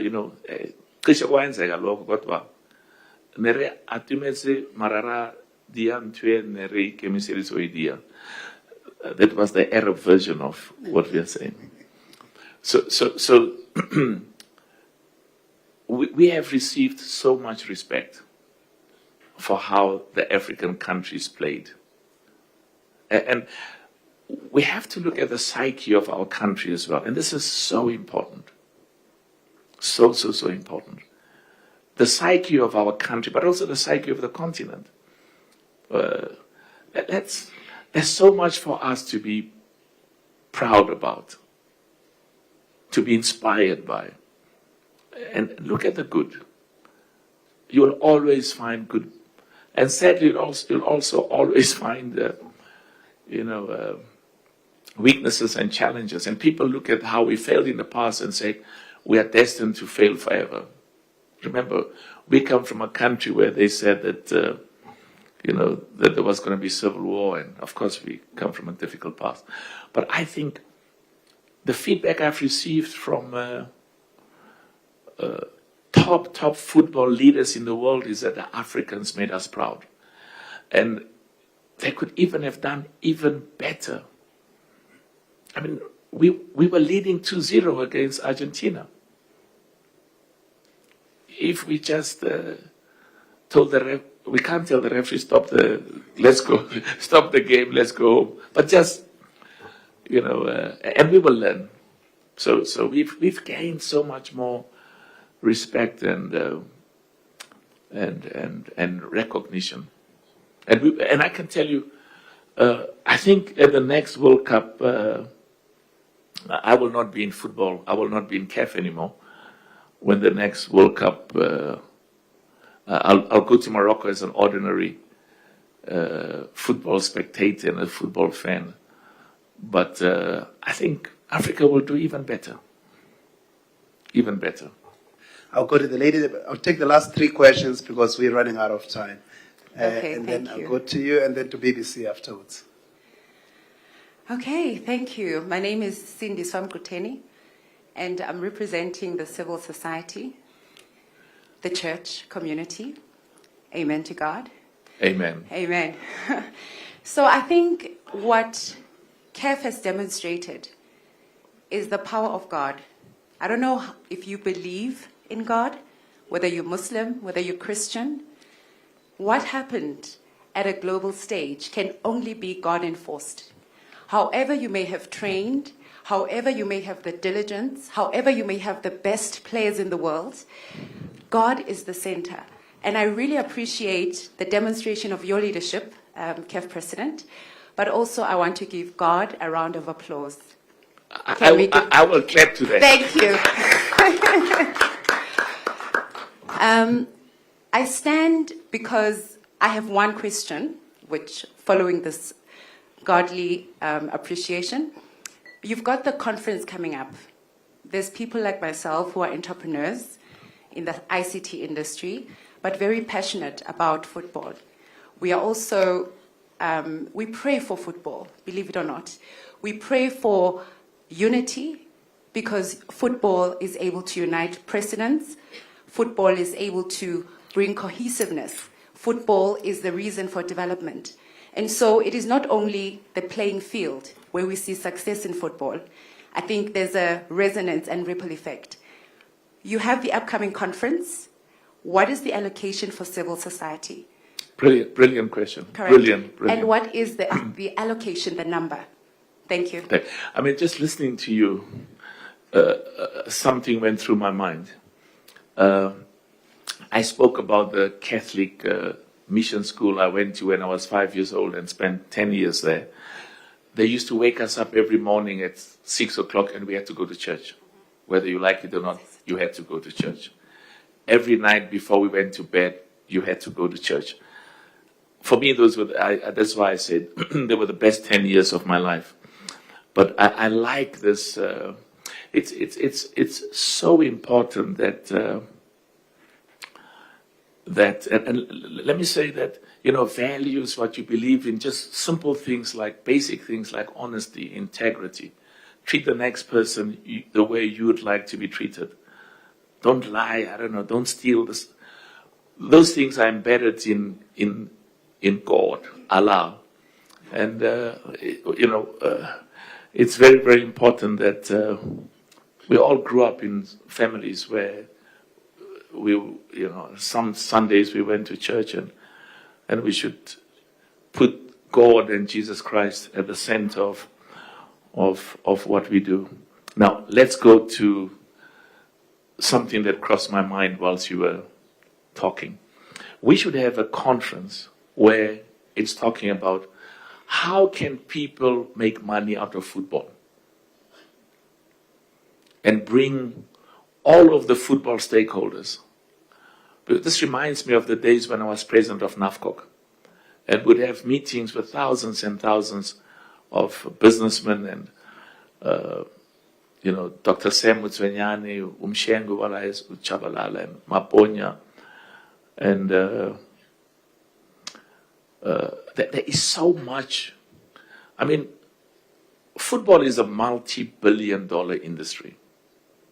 I think the numbers that they talk about are in excess of 300 billion American dollars. We have to have a meeting where the focus is how does African small business, young business, all businesses get involved in football and make a living out of it. One of the things that I liked enormously about this Motsepe Foundation National Day of Prayer is you've got thousands of hawkers who come the night before at the FNB Stadium, prepare food. And I mean, some come from KZN, the Eastern Cape. Unbelievable.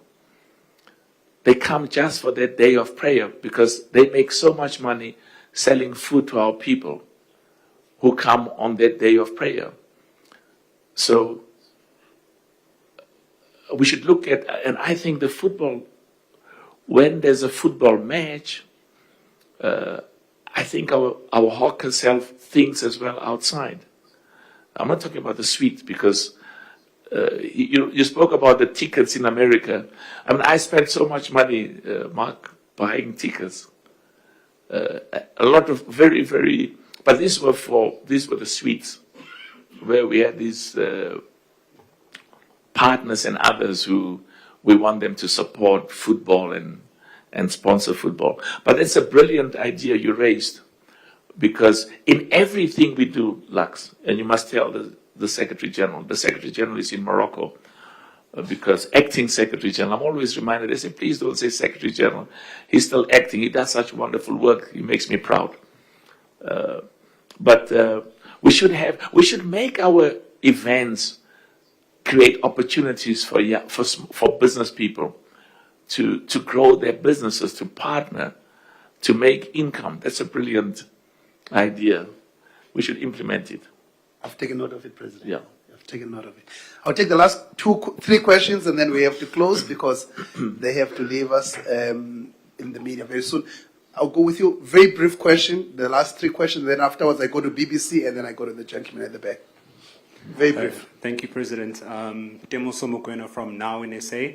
I heard you talking about how we can make money off of football. My founder and editor, she's over there, so as soon as we can come to, she's the one with the long dreadlocks over there, so as soon as we can figure out how we can make some money, please do. We're an independent media house, and we'd appreciate it. I like, what did you say, what's your name? Temoso Mokoena. You know, Temoso, there's so much talent. And sometimes, one of the things you see, these are the things that excite me. We have to provide centers that increase.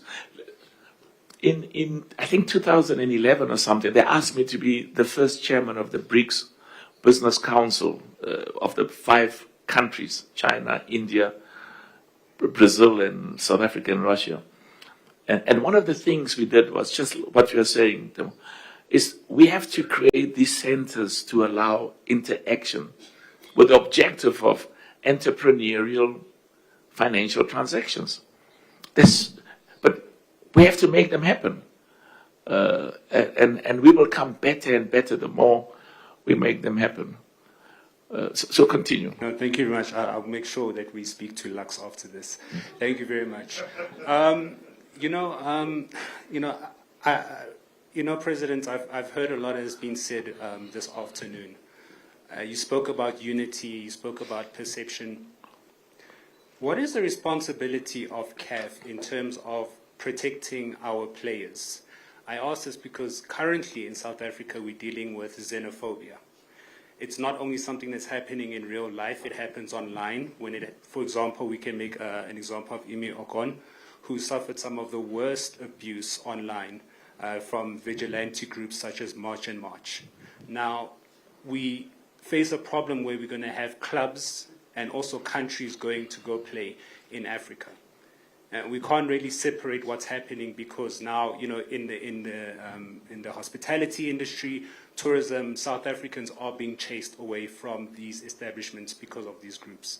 Now, we've seen already with North African countries how hostile they can be when it comes to playing in our stadiums with their fans in our stadiums, as well as us visiting them. I've gone through your Twitter feeds. There has been no coordinated campaign from CAF or any of the South African regulatory bodies about saying no to xenophobia, Afrophobia. And I think, at times like this where we saw overseas last season with Black Lives Matter, we think about the UK regiments with their poppy. Every time there is a social issue, the clubs and the football federations tackle it head on. Where did you grow up? I grew up here in South Africa. I'm so proud of you, Where in South Africa? The rest of Roodepoort, Krugersdorp area side. So. You see, because we need to spend more time with young people like yourselves and others. Because sometimes we get so overwhelmed by the immediate emergencies and pressures, the pressures we have, that this critical point you raise, we're not doing as much as we can and as much as we should. I want you to conclude so that I can just make a few quick remarks, but you've raised such good points. No, thanks, President. So I just wanted to, as I land, I just wanted to say, now going forward, as the Banyana women's team is in Morocco, as the domestic league is going to kick off, as long as intercontinental competitions, what is going to be CAF's approach now in terms of messaging to its audience and also to club fans regarding this bout of Afrophobia, because it affects the players, it affects the fans. People are scared to speak out because they feared being ostracized by such groups. So what is going to be the approach from CAF in protecting players, not only in the field, but not just players, but also ordinary the fans as well, exactly. Yes, the fans as well as the visiting fans from other countries as well that will be coming here. Yeah. Thank you so much.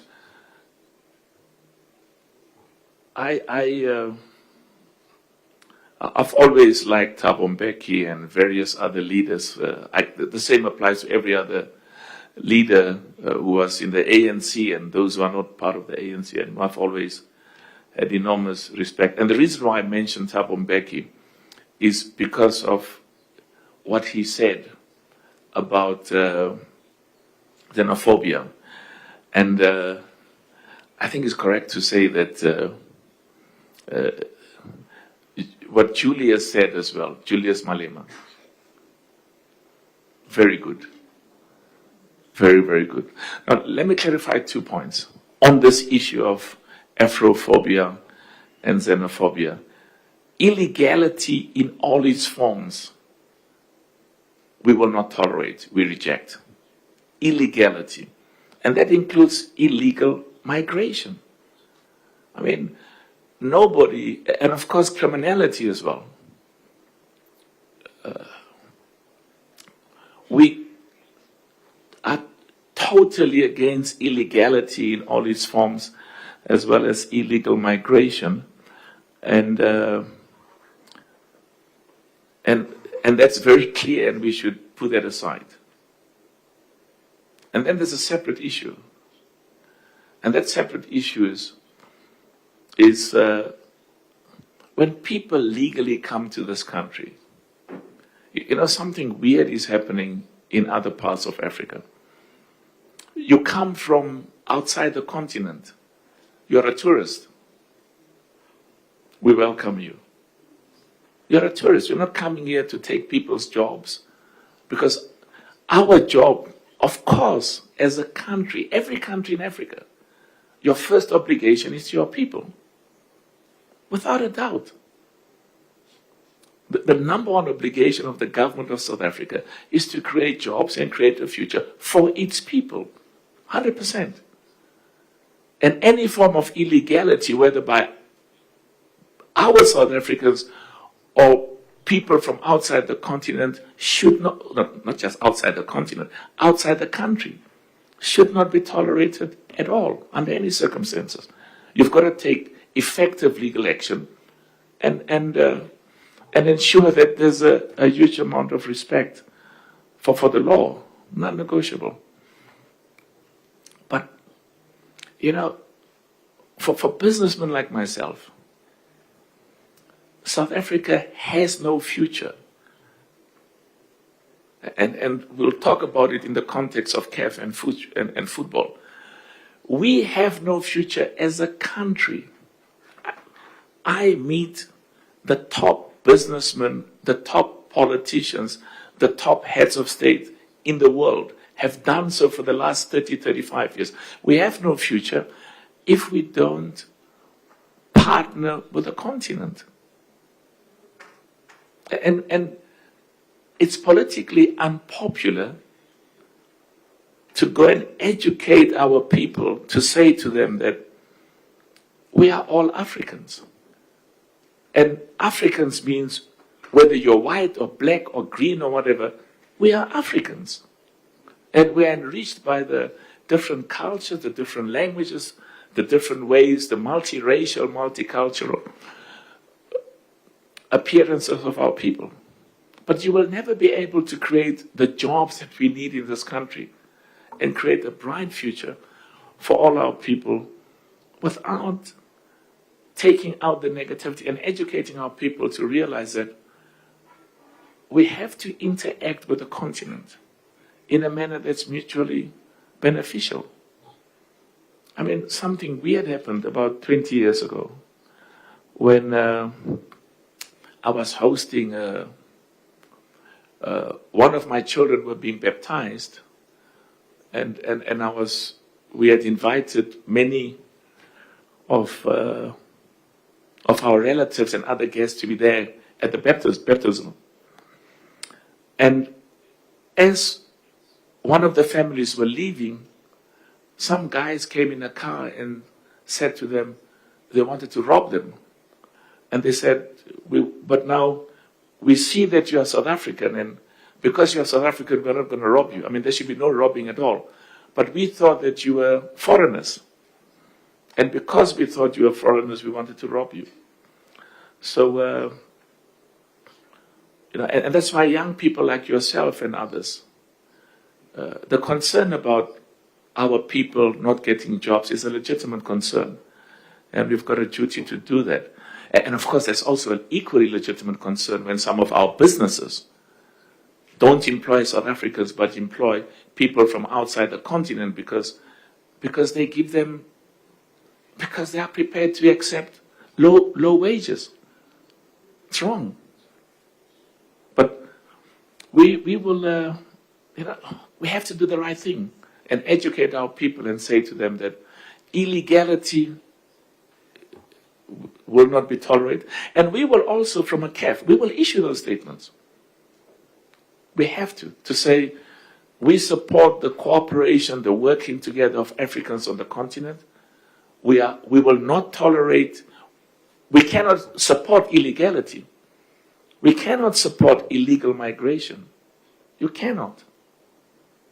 Because all over the world you've got, and some of the leaders are correct when they raise issues to say that, if we should try and create jobs in those countries, man.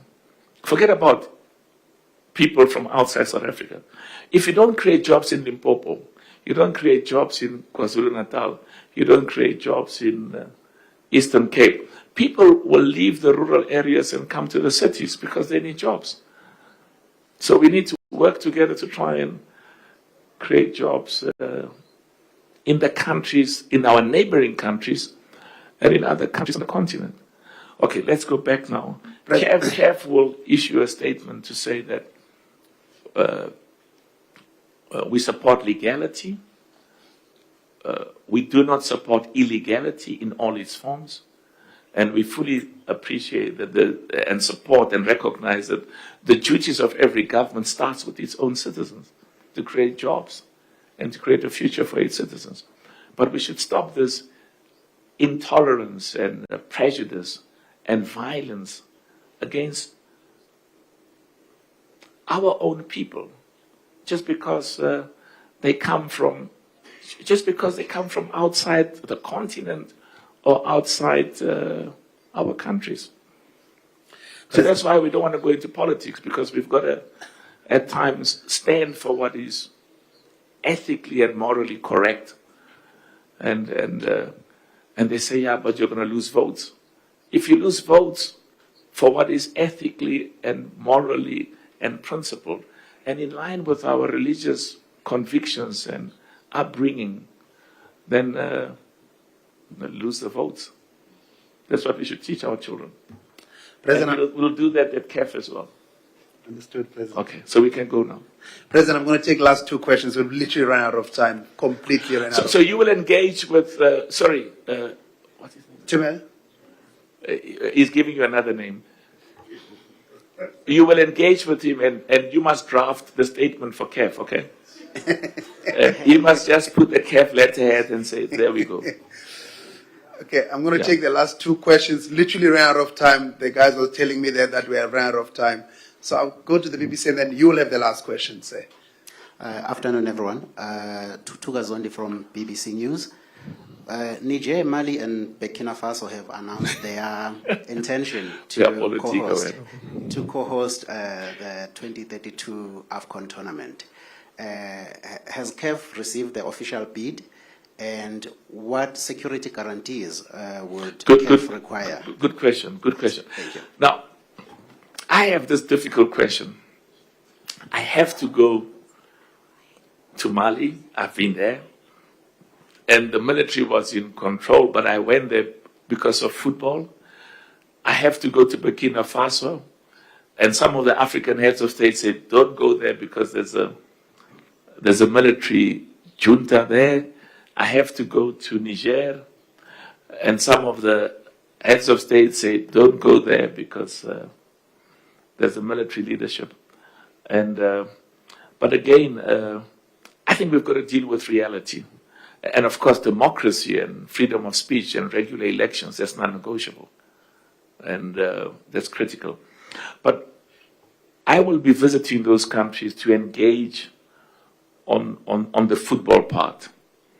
And of course, the decision as to where the AFCON will go is a decision of the EXCO.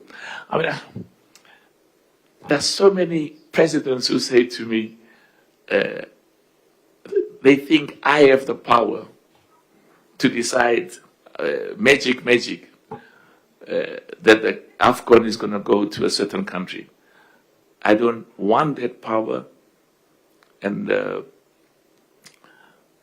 because part of my duty is also to create a culture where CAF functions in a manner that reflects ethics and governance and transparency, but also global best practices. So we don't know at this stage where the AFCON is going in 28, 32, and 36. And Burkina Faso, Niger, and Mali will have as good a chance as everybody else. They are not going to be disadvantaged or prejudiced by the fact that there are military juntas. But you raise a very important point. The questions of safety and security, and those are questions that we will have to address. But there's no decision that has been taken as to where it will go. But it's a very good question.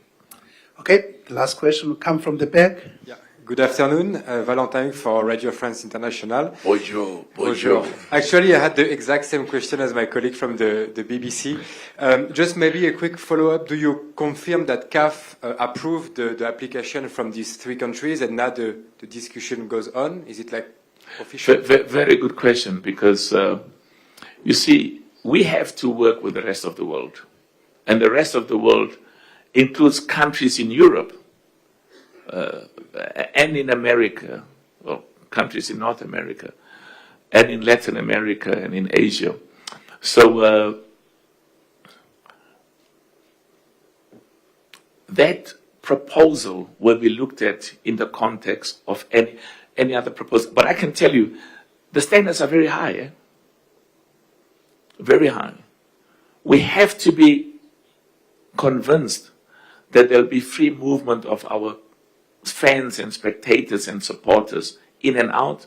We have to be convinced, and this applies to every country, that our fans and our guests will be safe, will be protected by the police and everybody else, good infrastructure, because it's also a moment to strengthen the ties between our people on the continent, as well as our Africa and the rest of the world. So, those countries are members of CAF. They've come to put in a bid. We've got to look at it.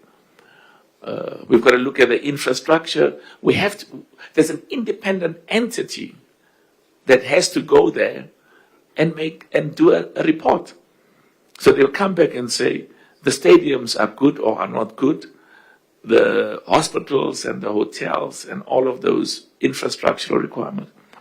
And sometimes football can just be the tool to bring people together. Of course, I can't talk in public what I discuss privately with the head of state, but part of my duty is is the people in the country, and not just the football supporters, and and the commitment that all of us have to democracy, freedom of speech, freedom of association, and the sort of fundamental principles that are important for us on the continent. All right, thank you very much, President. We've gone no 2 more hours. questions, eh? We've gone there's a gentleman here. Yeah, Let's we- give you the the last, very last question in front of Mama Joy somewhere. Yeah, because There he is. we are not likely to have a press conference, I think, until the end of the WAFCON. Eh? Now we'll have the next press. So, please go ahead. Good afternoon, Mr. President. Kamkhelo Mokhale from Voice of Wits. My alma mater. President, we all know what happened with regards to Omar Atan. And I mean, I just wanted to find out from you what prompted you to act swiftly in the manner that you did, together with President Seferin, in rewarding him in the way that you did. Very good question, because when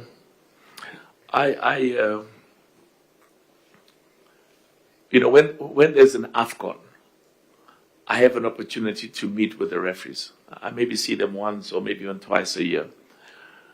And that's an opportunity to do two things. Number one, to emphasize that we want them to have a future in football where they earn good money, can create a future, to diminish or even eliminate the chances of corruption.